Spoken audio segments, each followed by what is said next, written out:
Hello and welcome to TARDIS Rubbish. I'm Josh. Today we're talking about Rogue, episode 6 of Ncuti Gatwa's first season as the Doctor, and with me on the console today, long friend and even longer time Doctor Who fan, welcome Guy. Hey, everybody. And he is a frequent contributor to the Secret Origins of Mint Condition podcast and Trash Compactor, a mostly Star Wars podcast. Welcome John. Hey, glad to be here again. And joining our TARDIS stalwarts, he is a TV and video game writer, a WGA award nominee for his work on a little show you may have heard of called Family Guy.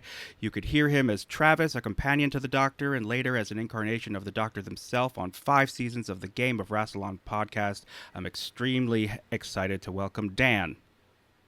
Hi, thanks for having me. And that is also like the nicest introduction I think I've ever received. So thank you.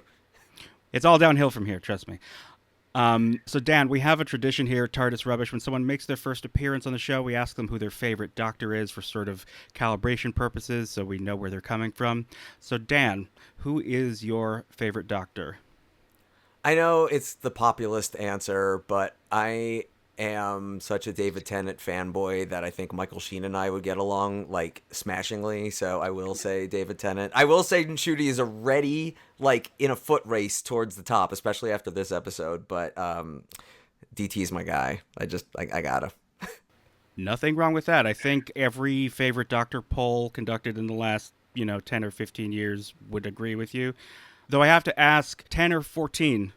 It's two great tastes in one package. So, you can't, I can't necessarily answer. Like, I really did appreciate the more mature take of the 14th Doctor, but I do love the manic energy of the 10.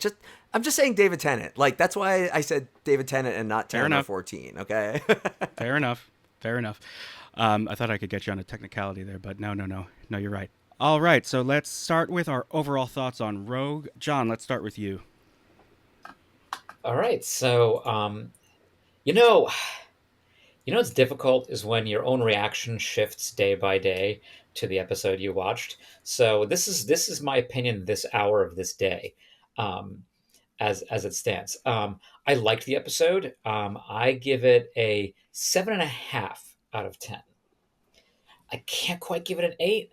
Don't feel it's quite as low as a 7. I really enjoyed it. I felt it had some parts that didn't quite connect, but I loved what they were going for.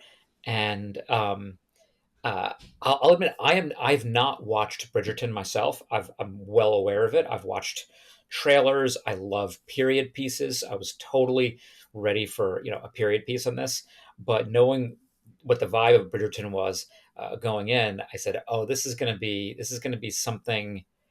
They're going to try something cute with this, and it went in directions I completely did not expect.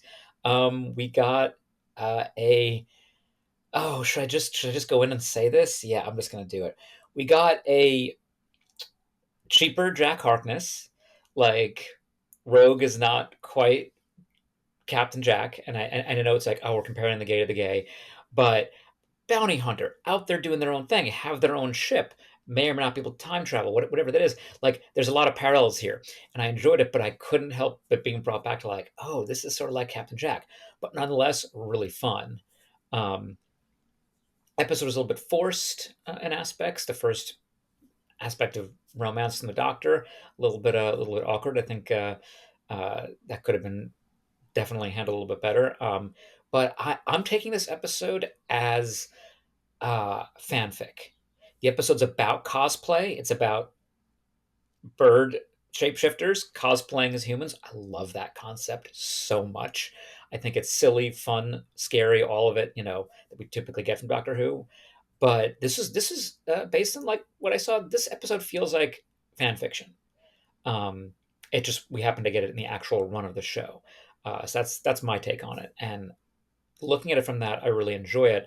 I'm curious to see now where they take the Doctor's interests. But the unsung hero of the episode is Ruby. She actually, for me, was the really standout, cool performance because I loved her character's confidence, but also just like trying and doing things. And what else can I say? Battle mode. Yeah. Just out of curiosity, I just want to follow up real quick. Like, when you say it feels like fan fiction dropped into the run of the show, like, what do you mean exactly? Because sometimes I hear that sort of deployed as kind of a missive, as sort of like, Yeah, and I don't mean it in a deprecating way. I mean it in a way that it had a very different sense of writing than like this wasn't Russell Davies' episode, and you could tell it wasn't necessarily like somebody who had, has and is in charge of the show and their vision. This felt a bit like the writers like, you know what? I want to see what happens if we do this. And fan fiction is an area which, yes, a lot of negative connotations, a lot of crazy areas, but it's often an area where fans explore an idea that does not make it into the main. And it could be a romantic interest. It could be very horny, which this episode was very horny. um, and sometimes it's just somebody's fantasy made manifest. This felt like, what if we did this, and then what if we did this? um, and I feel like seeing that it was two writers different than the showrunners or past showrunners gave him a little bit of freedom to do that. So that's how I'm actually looking at the episode now. Is I feel like it is that it's like, yeah, what if we did do this with a doctor? What if we did this with the vibe of it? What if we did this with another character? Bring in this actor, try these things out, and to go down that rabbit hole of like what this season is about. The toy maker, everything's sort of, the rules have been shifted. Nobody knows what they are. There's magic. Um, uh, yeah, this is something taking it. What if we put little different elements into it and try the doctor falling for somebody real fast, maybe too fast to actually justify the acting on screen, but that's, I'm sure, what we're going to get into. But it was some cool different attempts that felt like you're allowed to do because it's a little bit outside of the main writing. Um, and yeah, it doesn't feel like it completely fits with the continuity, but maybe that's also the point of it. So I mean fanfic in a more descriptive way. No insult needed. And sometimes it can be fun to see. Well, yeah, what would your fantasy of what the doctor is like? I mean, let's admit it. We've probably all seen various forms of artwork over the years of people's ideas as to what they want to see the doctor. I mean, I know I've seen the pictures of. Uh, but yeah, it would have been David Tennant's Doctor and Captain Jack. That was a big thing. I was at Comic Con in 2014, I think, when John Barrowman was one of the lead people there, and I thought it was going to be a bunch of Doctor Who fans, and it was a Doctor Who fan, but it was mostly teenage girls. I felt really out of place there, and they were all freaking out about him, and also the idea of, did he ever hook up with the Doctor? So there's a huge audience out there that I was, surrounded by at Comic Con, that really loves this kind of stuff, and I felt like that was sort of a little bit of what we're getting as well. Let's explore those angles of it and see what it was like. And given that it was a sort of a silly period piece, I can really get into that. no, totally. No, that makes a lot of sense. I was also forgetting fan fiction's close association with like the phenomenon of like slash fic. So I think that that's also Yeah, like what you were just saying. It's like, well, what if we made the Doctor slash Captain Jack into an actual episode of Doctor Who? Is sort of what you just reminded me of. No, that's interesting. Guy, overall thoughts? I liked it. I didn't love it, and I wanted to love it. And when I was done watching it, I felt disappointed that I didn't like it more than I think I was directed to like it. I mean, it hit all the bells and whistles, and being gay and loving Doctor Who since I was 10. I finally see myself in an episode, after 40 plus years of watching this series, and everybody around, loving the Doctor, but him never really, even with River Song, I was like, you never really got a sense of him, really loving her back. I mean, I know he loved her and whatnot. That's neither here nor there. But this was the first time that the Doctor was a giddy little schoolgirl, and is smitten. I mean, with I think it was Ricky September, back in Dot and Bubble, he made a comment toward, oh, he's a good looking guy. But this time we got to see him kind of pine. But the thing is, it was forced. I felt it was forced. I wanted to like the rogue character. I mean, the name of the episode and the way it splashed on screen, and with the title sequence is more exciting than the actual character. I thought that Jonathan Groff did a serviceable job as this good looking rogue, but I didn't think he earned. I don't think he earned. Maybe I'm jealous. Maybe it's me. Maybe I'm just jealous. Maybe it was like, no, that's not you. That should have been me. That's wrong. Look at me. Actually, no more hair. But when I was younger, I had hair. It took you too long, doctor. Took you too long to see what was right in front of you. Anyway, so I thought it was a really good. I thought the story beats were good. I liked the villains. Like John, I really loved Ruby in this episode. I really, really loved Ruby. It's very interesting that for 2 big episodes, they were literally really apart. They weren't together. I mean, it just felt they were not present. And then when we finally get back together, they separate them again, just so the Doctor can go have this romantic liaison. And I thought some of the reactions of Rogue, I thought were I read them as sarcastic and not genuinely, like when he saw the numerous faces that the Doctor's had and he utters that word, wow. I was like, that sounded sarcastic, like, oh, I'm not impressed, instead of what, like I would be really impressed. It should have been me. So I think that I give it a solid 7. I don't give it a 7.5. I don't give it a 6.5. I give it a solid 7, just because I think that I was being told to feel a certain way, and I was like, no, you're not earning it from me. I mean, it was not earned, this relationship, and it was not earned. I think the last thing that Rogue said was "find me," come find me, was the most honest, truthful thing that he had said in the entire episode to the Doctor. And it was actually like that one sentence actually I was like, no, don't go. You were actually like connected. You actually finally, for me, connected with this amazing thousands of year old alien that could show you the stars.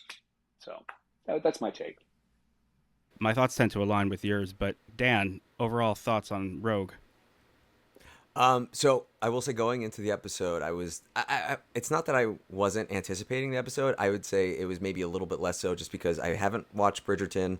The Regency era is not my thing, but at the same time, it was like big Jonathan Groff fan, big Indira Varma fan. It was like, so I'm going in, willing, this is not my world, but I'm going in willing to buy. I really, really liked it, and then I watched it again, and I loved it.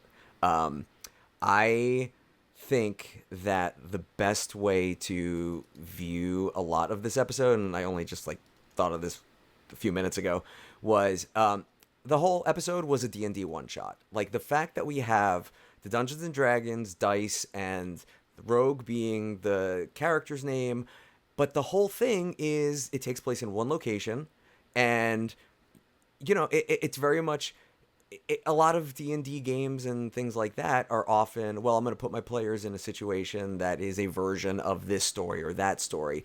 And I think the cosplay element of that means that they all were, and it really was almost more like live action role play, with the villains wanting to become the characters and stuff like that, though. But I think I buy a lot of the quick romance and stuff like that, because we know, we only have this one session to get through. And then with Rogue at the end saying, find me, that's the DM saying, I like this character, I'm going to bring them back at a future point. Like, I think there is a 0% chance that we will never see Rogue again. Like, all of the interviews for this season, when they asked the cast which was your favorite episode, they keep saying Regency. Regency was the favorite episode, which leads me to believe also that was the original title for the episode, and they changed it to Rogue, which maybe it goes with what you were saying, like, oh, well, we didn't really get much of this character, but the episode is named after him. I think they changed it because Regency is maybe just not a great episode title.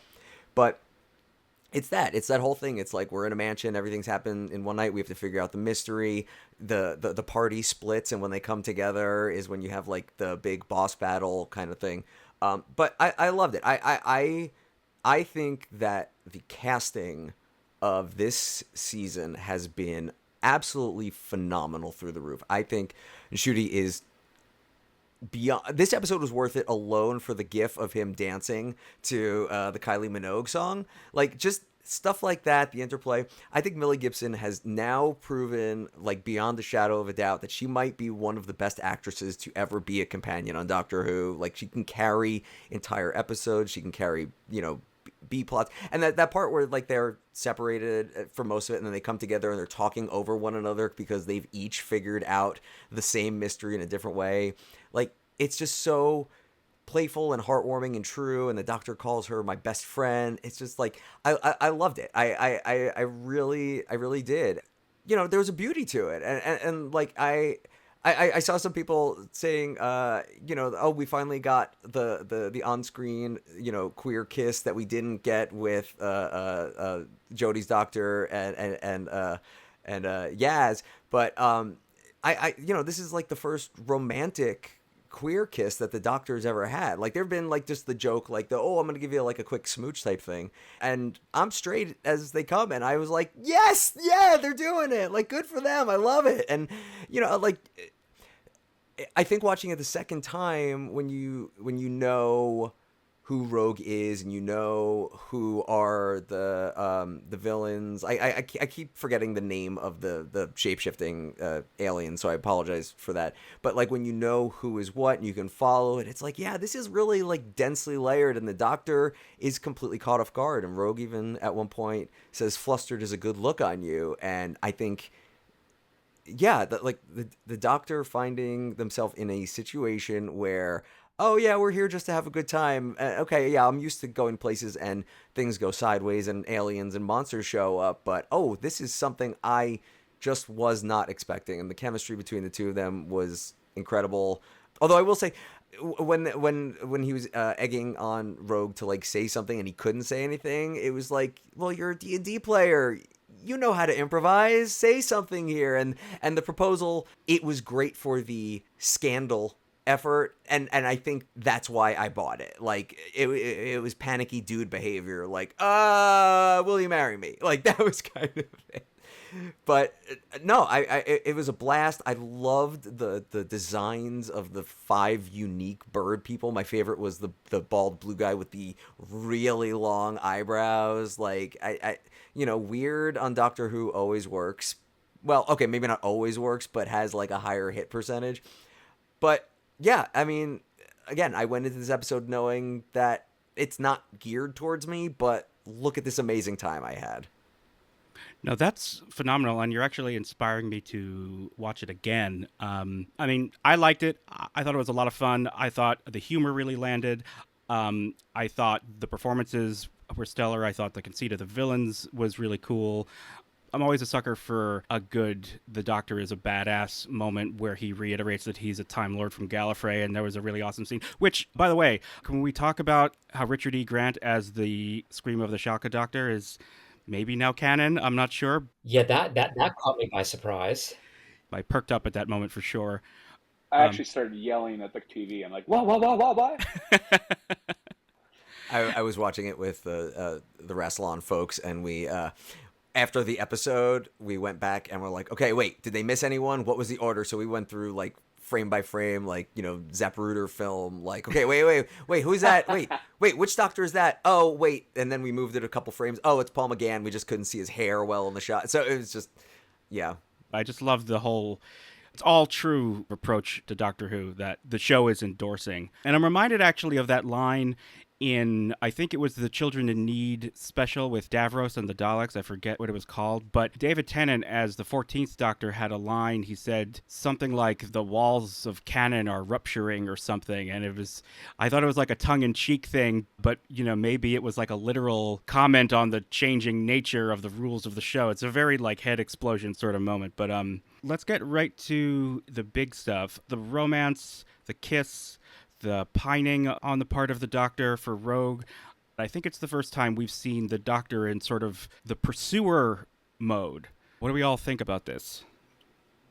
It was a surprise. It had me watching the episode sort of on the edge of my seat. Like, wait, are they not? I think I was texting the two of you almost in real time as I'm watching this. I was like, wait, are they doing this? Does the doctor is getting giddy? Like, what is happening here? Uh, Dan, I just need to thank you though for your reaction to that episode description of it. So often there's a difference between like my first viewing and my critique, which then like takes away from my initial experience, um, and then coming back to it where like I appreciate this podcast because it also brings me fully back to the well, what was it like just to experience it? Um, and it was really so different to experience the doctor going after somebody. I was thinking the same thing, like River Song. That was an intense, deep, profound relationship with a really cool mechanic of going in two different directions in time. Loved that storyline. But it was high level. It was like abstracted and intellectualized.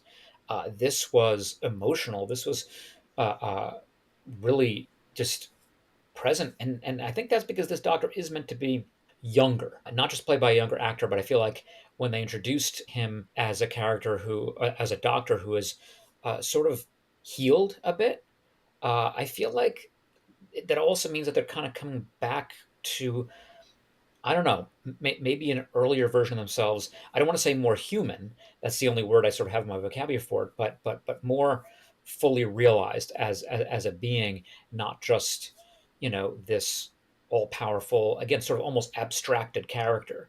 It's wait, no, the rules have changed, and part of it is because the by generation meant that there's some different things going on. The toy makers' influence is such a great MacGuffin to justify how you're going to explore different storylines.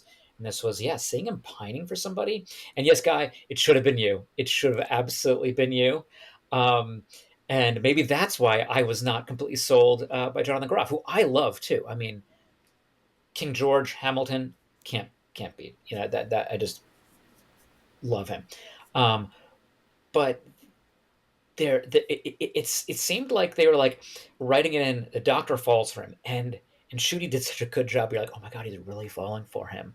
And it's also it was really gay because I mean it was meant to be really gay because it's like when you have that moment where it's like, oh, he has Kylie at the top of his playlist. I screamed. I was just like, "Oh my god! Of course!" That was my word. Of course he does. And I realized, yeah, this is meant to be. I think that's my line of like where it comes from being fanfic is that it was written by a fan who was like, "What would it be like if you know these What conditions were met?" What's real funny, if I can jump in real quick, is that it's a Kylie Minogue song, and the episode that Kylie Minogue is in is also another. The doctor falls romantically for someone and loses that person at the end, and Yes. unfortunately she dies. But at the end of this one, also he falls romantically and loses the person. And both Russell T Davies episodes, I may be over analyzing it, but I noticed that on second watch. So it's like that's why I'm certain Rogue is coming back. Yeah, I mean, I think that's sort of it coming full circle is that they've been building the idea of the Doctor as a full being. Oh my god, I just had a thought. This is sort of like imagine a lot of fans are like, okay, the Doctor is not supposed to be like this, but it's also sort of like you don't want to imagine your parents as fully human.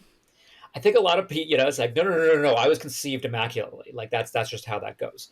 I think there's a lot of that with the Doctor. Is that he's almost this immaculate character. There's no, real sexuality there. As he's just sort of a peck on the cheek. There isn't that. So it is a bit. It's a little bit not unnerving. It's just different. We're not used to it, and there are gonna be a lot of fans, just as we said last week, who'll be, well, that's it. That was the last straw. Now I'm not. Now I'm going to stop watching the show, and they've been saying that for 10 years.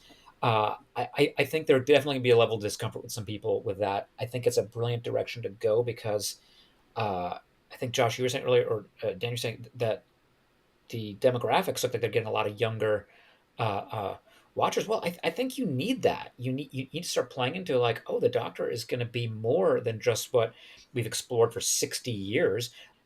Uh, uh, let's go in some new cool directions. And I knew we were going to get some of that when we first saw him meeting Ruby and he's dancing. in the club. And I was like, oh, this doctor is exploring themselves and is exploring not only time and space, but themselves. And that's sort of what I'm seeing from the season. That's what I love about seeing him fall in. I just wish there had been more actual chemistry because I know Jonathan Groff can do it. Um, but I will say, I think I mentioned this to Guy, is that I spent years deconstructing the HBO series Looking, which he starred on, which was a big one of the earlier representations of like a full gay cast, what life was like.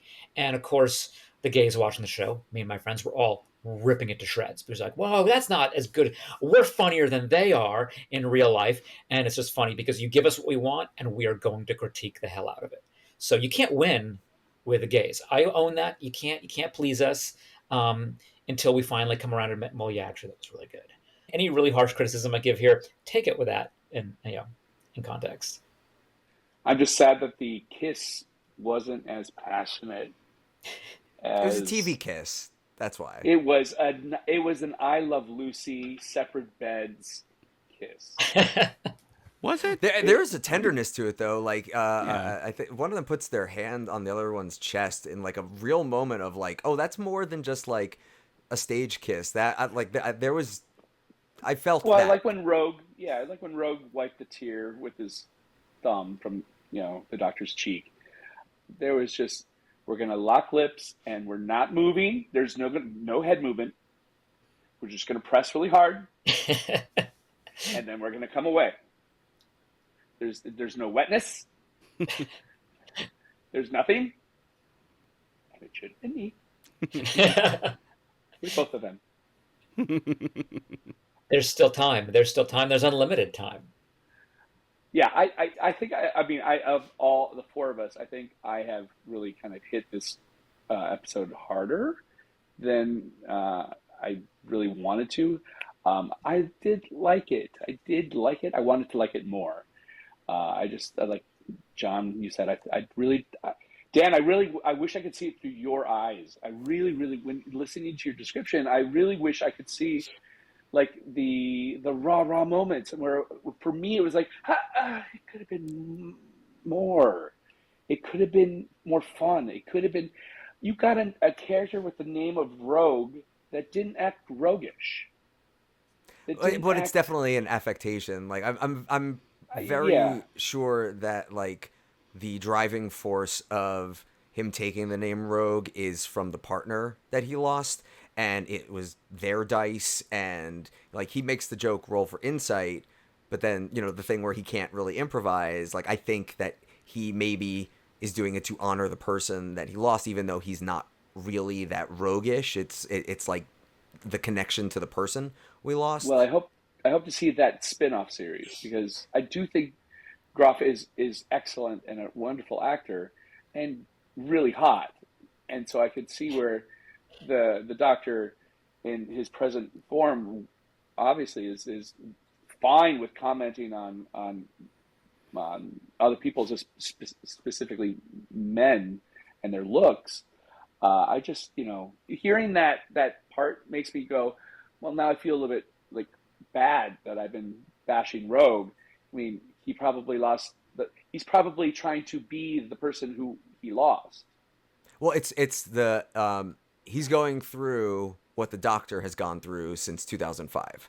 Like we keep using bi-generation as like the new jumping off point for, oh, the Doctor is now like the post therapy Doctor. I think the folks at Verity coined that phrase. But like if you follow the path of the Doctor's romantic history, obviously he tells Rose that he loves her. He is not only married to River, but they spend 24 years together. And he comes out of that having understood relationships and a marriage and what that means and stuff like that. And then there was obviously the relationship that never was with Yaz, which was unfortunate that it didn't happen. But I do think that sort of like train of events does add up. And when he doesn't approach Rogue just to necessarily put the moves on him or to hit on him. He's following the signal that Ruby's getting the feedback in the earrings, and he traces it there. But and he starts by ribbing him, but like brooding, and I think that it's his natural playfulness, and then Rogue is giving him nothing, and then that little bit of back and forth, like just the Doctor, just Rogue, like that's sort of the moment where they're flirting with each other. It wasn't just the Doctor trying to get to the bottom of the feedback sound, and he is also flirting, but that's when it becomes both of them, I think. That's a really good point. It hadn't occurred to me that this is an evolution from where we left the Doctor last season with she did feel something for Yaz. She admitted as such, but she didn't feel like it was something she could pursue, and this is sort of progression there. And you're right, the 24 years on Beryllium, that actually makes me view the whole thing in a different light. Something that I was going to bring up, like for me, I'm going to be a big stick in the mud for a second. It has never been my favorite thing in the new series when they've gotten the Doctor romantically involved. I love the girl in the fireplace, but I didn't like it then. River Song is a character, and I like the idea, but I was always a little like, does the Doctor really love her in that way? And I've been trying to figure out why, and I think if I were to psychoanalyze myself for a second, like, relationships, romantic relationships, and like pursuing somebody, it's all very, it's very fraught and can be very stressful. And there was something appealing to me, the idea that there was this character who was just completely unburdened by all of that. And I found that to be very interesting. And then, like, you can get into the sci-fi stuff of it all, where the Doctor is this complex space-time event. His species sort of exists on another plane, and there's just something to me about the idea of the Doctor that to have them get, entangled in romance and attraction, there's something about it that, in a sense, diminishes the character because it makes them more relatable, more recognizable, and that's not necessarily something that I wanted. But that said, I know for a lot of people in this episode in particular, this romance and the portrayal of it was incredibly significant and important, and I hesitate to even say anything negative about it because I don't want to impugn upon that. I do like the idea. I do like and accept the idea that, we're exploring what it really means to regenerate and become a whole different person.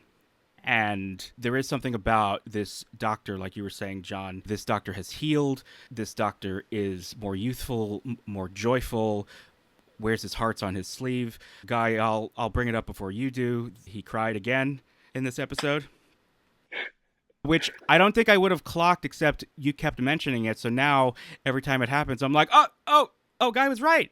So yeah. And he cried a couple times. Yes. In the same episode. Yeah. I think we're going to get a reason for it. I think it's going to tie into Ruby's backstory, because it opened with him crying. Like, I have a feeling. What's the feeling? I mean, that's the feeling. Like, we're going to get some explanation as to why. Well, I'm with you on that. I get the sense that it was telegraphed in a very specific way at the beginning. It wasn't just like, here's your emotional Doctor. It's in the same category as what is the snowfall about.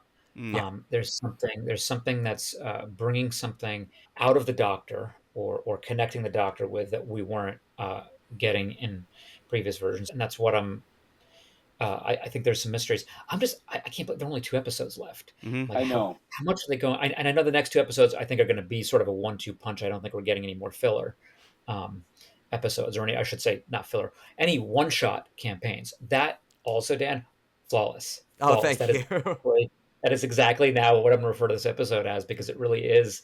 I now DM as well. I'm obsessed with Dungeons and Dragons. Seeing that, I felt seen by the episode, because I was like, oh, there's some queer stuff and some gay stuff this episode. Oh my God, there's Dungeons and Dragons. The Doctor's referencing Dungeons and Dragons. Now I am fully realized as a person. Like, it was great. And this does have that, sort of feel.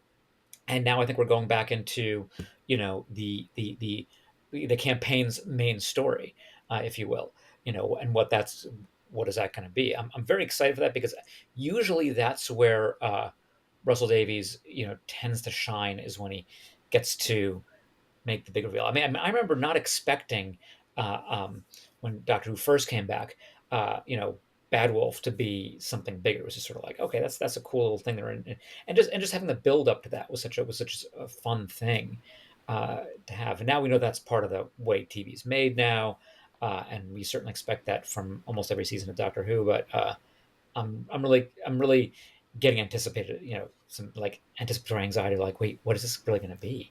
What are we going to see? Who's going to make it through? And what's going to happen. But the Doctor is different, both for a reason, but for a reason that lets the Doctor be more. And Josh, you're right on. It's almost, it is uncomfortable to see, because he or they really got to transcend a lot of the human difficulties, banalities, just the the annoyance of romance and dating, because it is not just the fun flirting. We got the fun flirting in this, but it's the ghosting. It's all the stuff that Toymaker literally refers to in that episode, which I loved so much, because he's like, oh, the ghosting, the ignoring, all this other stuff. I'm like, oh yeah, Russell Davies is ready from the heart here about that. So to see the Doctor brought to a more accessible level is going to be difficult. And I'm not sure that many, even of my favorite Doctors, could have pulled it off. I think that this Doctor, this actor, can pull it off without it becoming something that diminishes the Doctor. Because that's the real danger, is that all of a sudden you bring the Doctor down to earth, um, and they're not quite the Doctor anymore. Even after all this, I'm like, oh no, no, no, no, they're still the Doctor. This is the Doctor. And also, don't mess with the Doctor. That was another through line of this episode. Whenever you mess with their companions, that is the switch that will get the Doctor to go a little bit off the rails. We know that, and that's something that's certainly consistent. We know that. So I have a question for all three of you, and it leads me back to this whole, you know, we don't we the doctors, we see the Doctor at a more human level, a more emotional level. If what John, what you just said is true, and Josh, that what was uncomfortable was that he was more relatable. I found it very, I want to say, trite that at the end of the episode, after experiencing these emotions and having like what for what I know is his first real romantic kiss with a man, wouldn't you go off to find him right then and there? Well, Ruby Wouldn't you suggests do that, and it? he It's says, suggested. It's well, kind of but he like, says there are as many dimensions as there are atoms in the universe. so get going. Yeah, well, yeah, Dan, of I course. Yeah. Dan, I just met you. And actually, if you disappeared from your chair, I can guarantee that I would be like, hey guys, well, I'm sorry Dan just kind of disappeared, but I we'll mean, find you'd him be the only eventually. one, I think. No. I mean, we'll get to it when we get to it. I mean, he's probably safe in this weird dimension, but Right, keep the podcast going. We'll get to it later. yeah, I'm gonna go make some tea and then maybe take a nap. But we'll get to him when we get to him. But that is very the Doctor, though. Yeah. It's like it's so funny because the dynamic of I have to keep moving forward is still present, but also like I'm gonna bring up the "Husband's a River" song again, just because it's my favorite episode of Doctor Who. But this the scene where River is like, the Doctor doesn't go around falling in love with people, like he's not so small, and it's like even the person who is like in love with the Doctor doesn't understand the Doctor because the Doctor does love her. Like the Doctor is aloof for a reason, and especially with the Capaldi Doctor having a season and a half, 2 seasons previous, basically going around calling humans the stupidest beings in the universe type thing. It's like we can't even deign to understand what the Doctor thinks because that's what the Doctor wants, and the Doctor does fall in love. We've seen it before. It's just sometimes it happens in a night and sometimes it happens over a season. They're a complicated character. No, that's a very good point.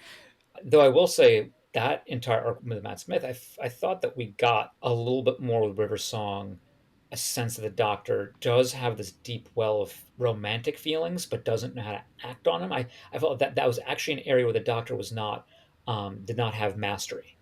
Oh, there's another pun Yeah. too. Um, it's something that the Doctor's been running for a long time, and that running gives the Doctor the natural inclination to be aloof. And as any good therapist would probably tell you, is that there are reasons for that. And if you're probably not going to end up in a relationship as a result if you're always running and always trying to be aloof. And this is the first time saying, what if the Doctor just goes for it? Just literally goes for it. That was actually what this episode showed me was that this Doctor just sort of said was uninhibited. There wasn't any second guessing of which Matt Smith's Doctor and River. There was all the second guessing. There was this hesitation, even though he literally knew based on the reverse timeline that they're going to get. But there is this incredible relationship. There is all this. It's going to happen, and there was this hesitation. This Doctor doesn't hesitate in that way, at least not on the emotional stuff, and that has drawbacks too, because that's why he got so angry and turned very ruthless very quickly. You got a hint of that when he was standing on the landmine. That that amount of energy he contains will take a chunk out of the planet. But it wasn't just because of the energy of a Time Lord. There was an energy building in him that was getting serious. And when Ruby was shot, it was uh-oh. So I think we're going to see that this Doctor is a bit more, as Josh, you said, that wears hearts on their sleeve, but is also dangerous in a way too. Is that we've always seen what happens when the Doctor's brought up to that line when their companion or somebody that they care about or love is in danger, and this could make this Doctor the most dangerous of them all. Well, because he is emotional, and John, you put it perfectly. He's uninhibited, which I think has to do with that healing we referred to earlier, which makes it much more palatable for me. Not that Doctor Who has to cater to my taste, nor should I expect it to. But Guy, to answer your question, Dan, you said the Doctor runs away, the Doctor moves on, that's what the Doctor always does. That made me realize this is maybe the first time he has really indulged and leaned into these feelings in such a hard way and was really pursuing something, and then he lost it. He got his heart broken. And he almost had to lose Ruby because he was so gaga for Groff, as it were. And It could have been just a line. I mean, they spent a lot of silence with him looking up at the receding spaceship. It could have been just like, "I'm coming for you," or I'm coming to get you." Something that signified, okay, he's not just I moving think on. I think the TARDIS is going to be working on this in the background, like the same way in Day of the Doctor, the Sonic was With the processing the thing. Wood.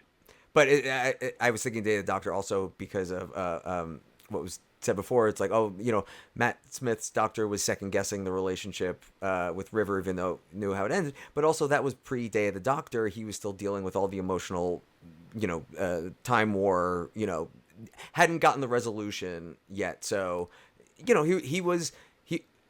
In that one, it's pointed out how immature the 11th Doctor is, and I think when you're immature, you don't necessarily know how to express yourself in a relationship or how to even be in a relationship properly. And then he got his closure with the Time War, and then with the 12th Doctor, getting over his initial "Am I a good man?" It was, oh yeah, here's my wife. I can actually be the partner that she always wanted me to be, and it's right. the Doctor has a lot to heal about. But let's be honest, even when you heal from any sort of trauma, you're never fully healed. So, there was the element of the human nature in this one. Aside from the idea of the family of the bird folk and the family blood, but also the way the Doctor cruelly deals with the family of blood. Like he's willing to do that to the Chulder. Is that it? Right? Yeah. Did I say it? Yeah. Yeah. But Yeah, how long do they live? 600 years. Good, plenty of time to suffer. It's he still has all those old scars, and sometimes even when you're trying to be the best version of yourself, that part that you've tried to move on still, it still rears its ugly head. And it doesn't excuse the Doctor's actions or anything like that, though. But he was still the Doctor. He said, look, we need to get rid of them so they don't kill everyone, but we're also not going to killed him. And also, real quick tangent, this is the third episode of the season where someone steps in something they shouldn't. We had the landmine in Boom, we had the fairy circle in 73 yards, and now we had the trap thing. I was like, Thing. either I'm looking into something here, or someone's got a bit of a foot fetish on the production staff. No judgment. I just had a thought. So I actually have two questions. I'm just going to say them out loud because my brain's clearly not firing on all cylinders today, and I want to put it out there before it slips my mind entirely. But number one, are we sure Rogue is human? No, And- I think he's not. because Right. of his choice of music. Oh, actually, that's interesting. I do always think though that the line that Rogue says about like the new boss is strict about paperwork. I did notice on second viewing that Jonathan Groff's back is to camera, and that may have been an ADR line, like after they figured out like what's still to come type thing. Like that stood out a little bit to me. Oh, that's an interesting point. Is that the second mention of the boss or the third? So we got Well, the Meep talks about the boss. the Meep talks about the boss, and then Yeah. doesn't the toy maker, or am I? Maestro says something. He's Oh, the one Maestro. who's the one Oh who- yeah, the Maestro one. mentions it, yeah. Right, Yeah. right. Yes, I'm conflating the two. You have to wonder if the one who waits and the boss are the same, but I guess not because they wouldn't have two separate names. But anyway, I think the Meep and Maestro are talking about the same person, presumably, Right. and I'd like to think that Rogue is maybe working for a more altruistic outfit. You know, like he could be from like the 100th century version of Unit, for all we know. Yeah, that's true.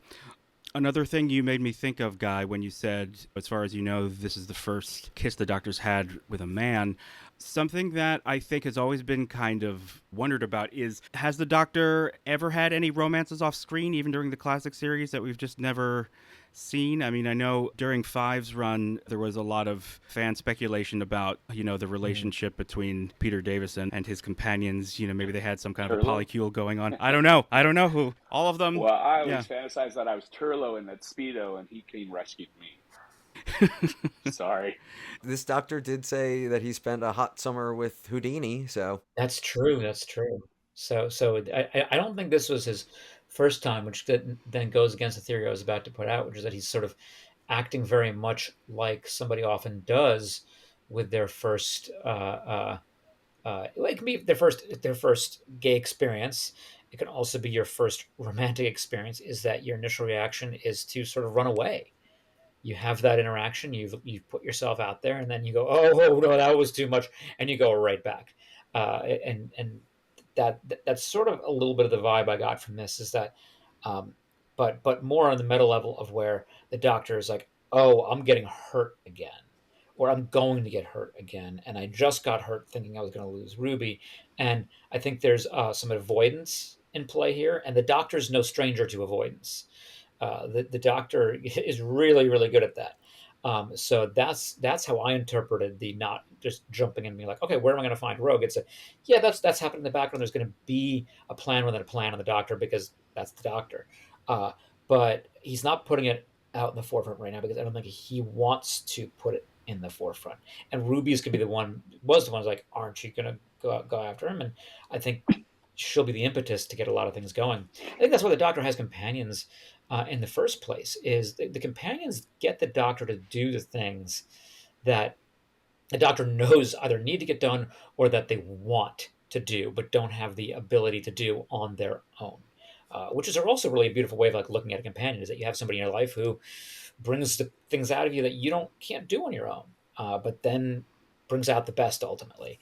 And which is why I don't know why I feel like they just instantly connected, Doctor and the Ruby. Like they do bring out the best of each other. So like we said earlier, they're actually so good with each other that they both are able to do their own things really well. Which is why I love that she's cosplaying, comes back, and he's wait, what? That was you? Just like, yeah, you just had it in mind about battle mode. I'm gonna do it. And I love that they didn't go too over the top, like, okay, we have to make this as good as Matrix or something like that. It was just some cool, like, no, she was just fighting and doing the thing, but was also out of her body, like, oh wait, the TARDIS is telling me what to do. I'm going to just do this, and oh, okay, I defeated the Chulder, and will now pretend to be one. If psychic earrings were real, I would go get my ears pierced today. Right. I thought that was another cool gadget to bring into the show, and a new like way of using the TARDIS. That's just a lot of fun. The gadgets this season have been fantastic. Yeah. The new Sonic is gorgeous. No, yeah, we got to see it a little more in this episode. I feel like we haven't seen it all that much. They're using it very sparingly, which I appreciate, Yeah. but I like that it has like changeable faceplates and stuff too. Yeah. Oh yeah, and actually, it looks like something that you could look at and have a readout on it instead of them going like, taking. That was always a bit of What are they looking at? Well, it's psychic. It was psychically displayed. I did love the 14th Doctor's Sonic having the holographic display. Like, yeah. I want them to keep doing that. Truthfully, Yeah. So much of that acting of the years is literally, remember, this is BBC money. We can't do anything. So, yep, that I got it. Well, I did like when the little thing flipped down and he looked through it, and that's when he saw the dice. And that was also very, again, that was meant to be very much within the period. It was almost a little like monocle coming down. They're really on point this season with bringing the aesthetics together for an entire episode, which is why this one was such a feast on the eyes, not just and the cool Chulder and their different features, but that's why Bridgerton is popular, from what I understand, is that it is this like feast for the eyes and the senses, and you got that in this episode. And I was like, yeah, I would be exploring this time, and you could totally understand why they would be back in that time, because that's a fun period to explore. I also, and a quick tangent on that, I loved how they made it relevant that Ruby's language and use of words was not fitting. That the TARDIS was not necessarily like translating her to sound 19th century. This was wait, I know what the word okay means now. Oops. Which is strange though, because Emily is one of the Chulder. Like, right. So a tiny detail I noticed on my second watch was that anytime one of the Chulder did the head turn and you heard the bones cracking, that's when they broke character. Like, it was literally a breaking sound, but they would do it and they would break character at that point. Again, this may just be me being a TV production insane person, but it's just something I noticed. But they also those things are there. Sound. They're meant to be there for you to notice, even if the general audience only gets it on a subliminal level. That's the beauty of TV. They did the same sound with Ruby when she was. I did notice that it didn't fit. Yeah, because she was cosplaying. She picked up on it. She knew what she had to do. She knew she knew the movements, but did she know that we, the audience, needed to hear that sound? That's a sound design issue. That's not a Ruby issue. And how fun is it that the idea is that the ultimate destructive weapon of the episode is cosplay gone awry? Yeah. Like they're not there to conquer or take resources. Or to dominate per se. They want to be characters. They're running an evil campaign. An evil campaign, and they just want to go full speed with that. And then they want to be the prime minister and the king, and they'll just leave a wake of destruction in their path. But it's literally for the purpose of play, which is the theme of the season. But what a fun villain! I hope we see them again. I do like them. I do like them as villains.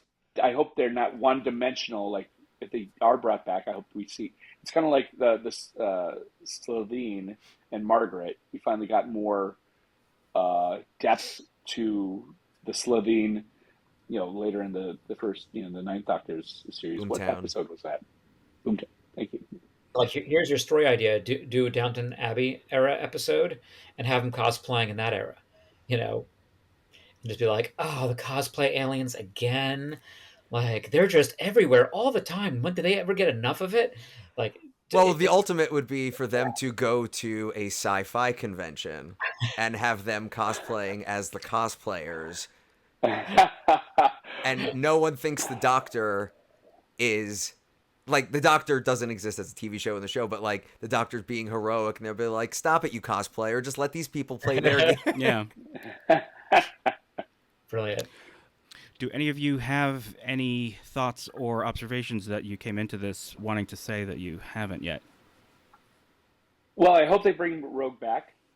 I would like to see where this goes because turning the corner and running into somebody that you have had a fling would be a nice little like uncomfortable moment. Let's see how the Doctor gets out of that.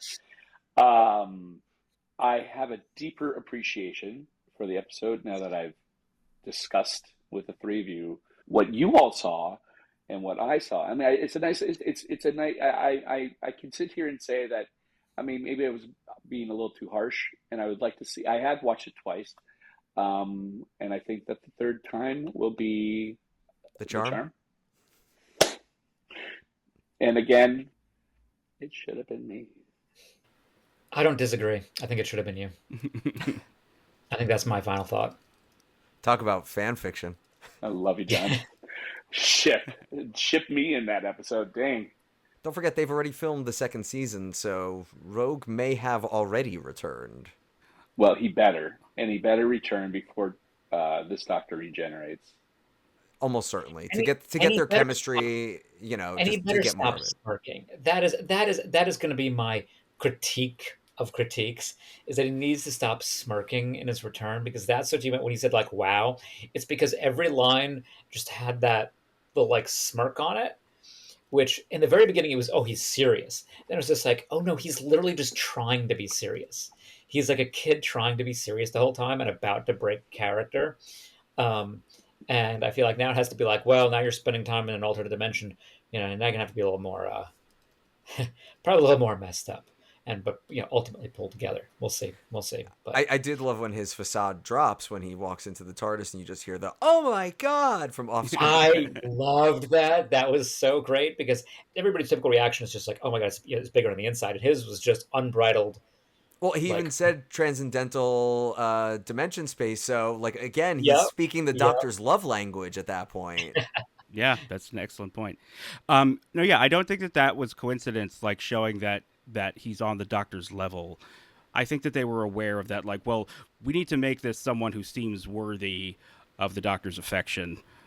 But next week, we are back to Unit, and we're going to finally confront the mystery of Susan Twist and who she really is. I personally think she's the Vlinx. I think she's the Vlinx. No, I don't, actually. Huh. That was a joke. Or she's the TARDIS. Or a TARDIS. I've heard that. Man, me too. I'm bummed that my Vlinx joke really didn't landed with a thud, that one. Do you want to try another take of it? No, I really don't. I think that'll just add insult to injury. But thanks for looking out for me. So until next week, we are TARDIS Rubbish on TikTok, Instagram, and YouTube. And please always remember to run fast, love hard, and be kind.